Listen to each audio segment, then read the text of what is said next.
So now we're ready to move into the small detail areas, which we've really avoided getting into with our content aware stuff because mostly they just mess those areas up.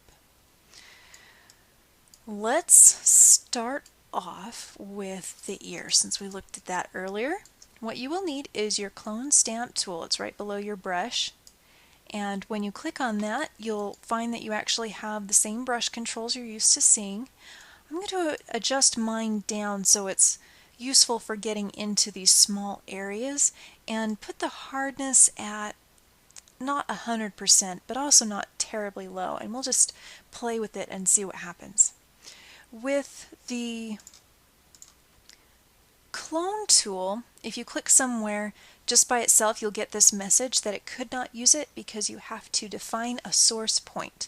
So you need to sample an area first by holding down Option and clicking on the area that you're going to move along.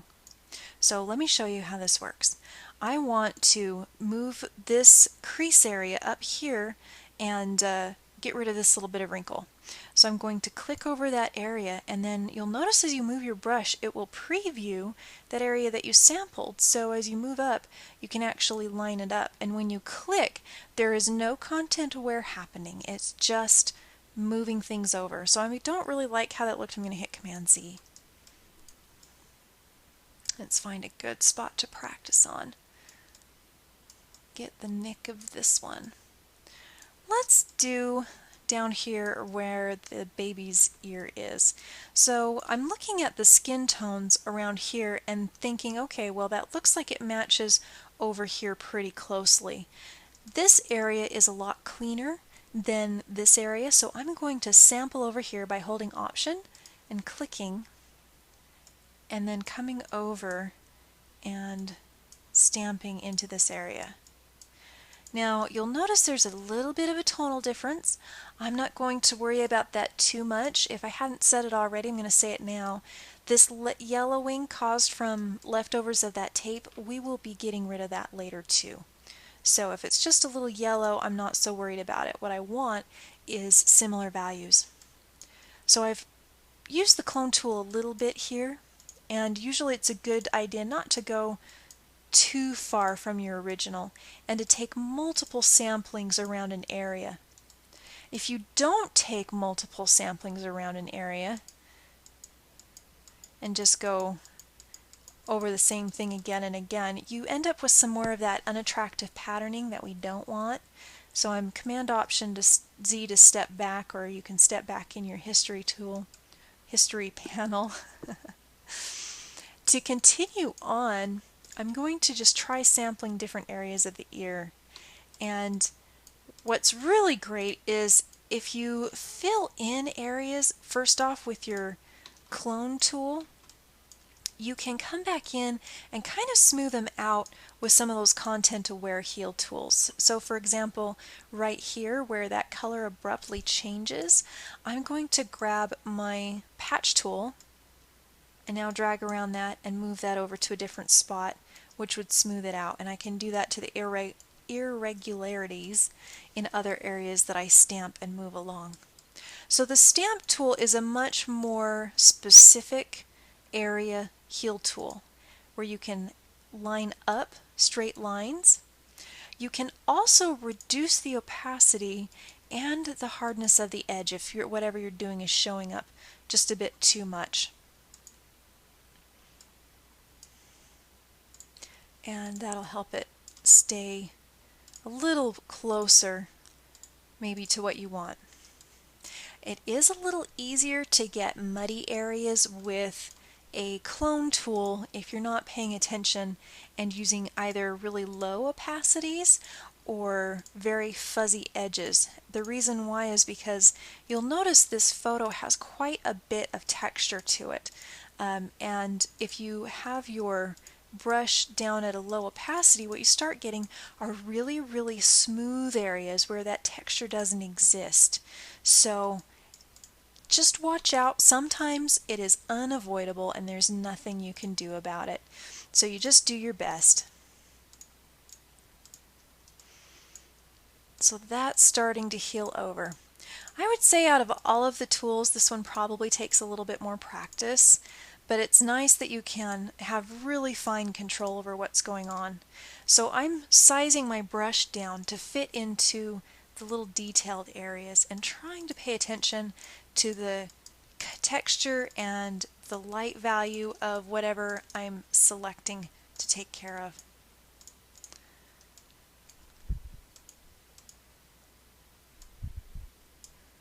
So right here where that comes over the edge of the ear, I'm going to increase my opacity back up to 100%, click down lower where that doesn't exist, and then move my way up the ear to create a better edge. And that works great until the angle changes, and then you're just a little bit, I just have to be a little bit more inventive. And sometimes, like with areas where there's not even detail, you have to use a bit of observation and imagination. So I can tell that this looks a little bit awkward. So what I'm going to do is size my tool up a little bit, get a softer edge, and reduce the opacity, and then clone in a darker area. And what I'm going to do is lightly brush into that area to try and make it transition just a little bit better. And it looks like my opacity is still really, really high. So you'll probably notice as you work on this that there might be things that catch your eye that you have to come back to. That's a pretty good test. If your eye snags on it, it's a pretty good chance you need to go back in and fix it. So for example, because this light area goes so abruptly to a dark area, it almost looks like there's a ridge in his ear right there. And I'm pretty sure there's not. So I'm going to sample in a light area with really low opacity and smooth that out just a tiny bit. Okay, let's move over to the eye and just do this area, and then you should be pretty much good to go and learning it all on your own. Keep in mind you can zoom in as close as you need to for some of these areas and get your brush really, really small. Now I'm going to increase my opacity almost up to 100% for this one and just address it little tiny area by little tiny area.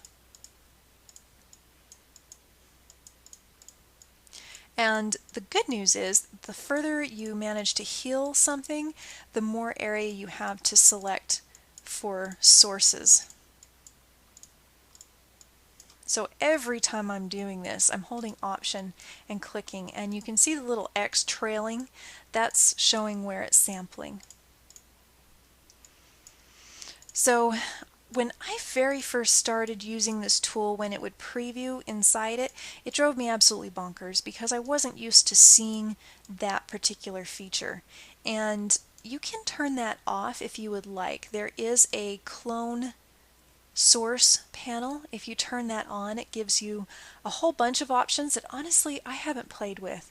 The only thing I really know is that you can turn the overlay off so that it's not previewed inside the circle of your brush. Now that I'm really close to this picture, I can see that at some point I probably used one of my Content Aware Heal tools and muddied this area up. So if I still can, I might have lost it. I'm going to click on my very first restore picture there, so when I first opened this version up, and grab my restore brush, size it way down, and then brush over that, and look, there it is. Okay, so that was a great example of how you can use that tool. Then I would grab my clone tool and just go on my merry way and keep fixing. So I like to click from both sides around a damaged area. The reason why is it just makes it makes it harder to pinpoint the area that was fixed. As you get to looking at before and after restored photos, you'll start developing an eye for kind of that overcloned look, or an area that maybe has been rebuilt a little bit or not as well as it could have been, or maybe as well as it could have been, but just not to the point that it looked really natural. You could literally spend forever on this, so it's sometimes useful to zoom back and see what it needs to look like. I just thought that started looking really odd. Eyes you have to be kind of careful with because we're very sensitive to how eyes look. And if you misshape an eye, it will become quite obvious. So take the time to try a couple cloning areas and then zoom back and see what the eye is looking like. And if you just feel like you mess it way too far up, just use your history brush and go back. Don't panic about it. It'll be all right. Okay, so this part right here is really bothering me. What I'm going to do is the good old-fashioned way of moving stuff around by grabbing my lasso tool, and I'm going to set the feather at 2 pixels because sharp edges will show up really, really hard. And I'm going to see if maybe the similar area on this eye will match up over there. So I've selected it, and I'm just going to copy, Command C, and paste. Now it looks like it's gone, but if I grab my move tool, I can move this across to this other eye, and Command T to rotate. Now you see how it's a little dark here? Grab your levels by going to Image, Adjustment, and Levels, and then you can play with your options here to try and make it match the area around it a little bit better.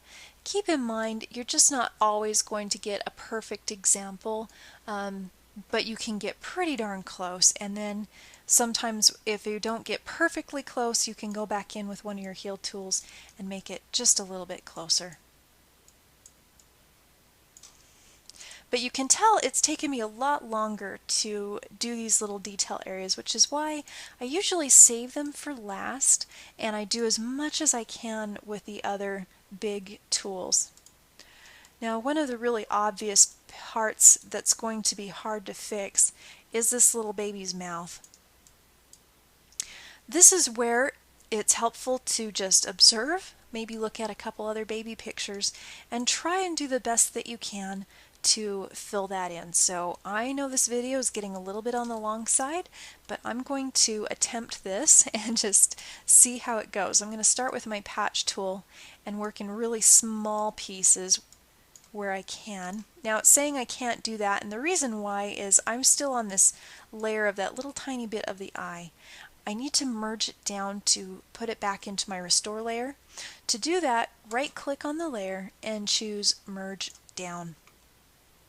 And now I should be able, to do that.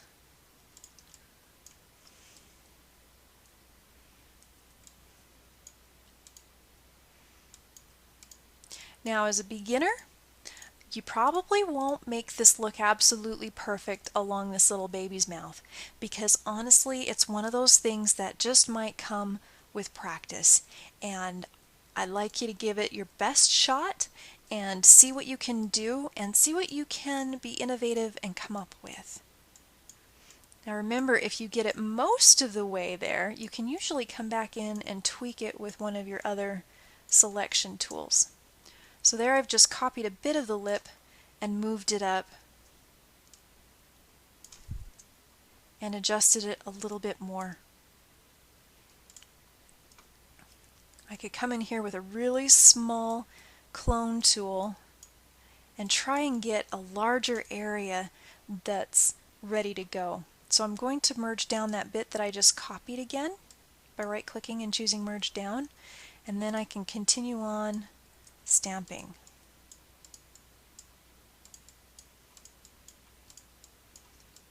Keep in mind you can bring in, like we did before, a area that is similar in texture and tone but might not be from the area that you're working on if there's just not enough detail.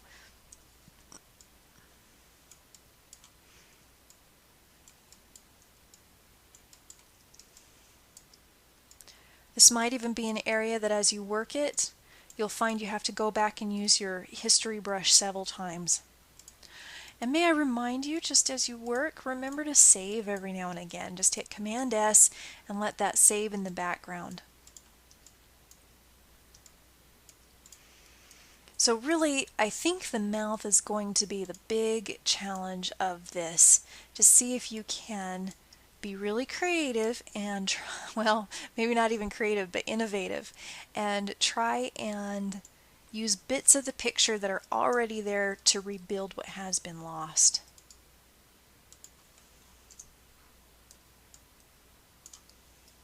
So here I'm just using my free transform command.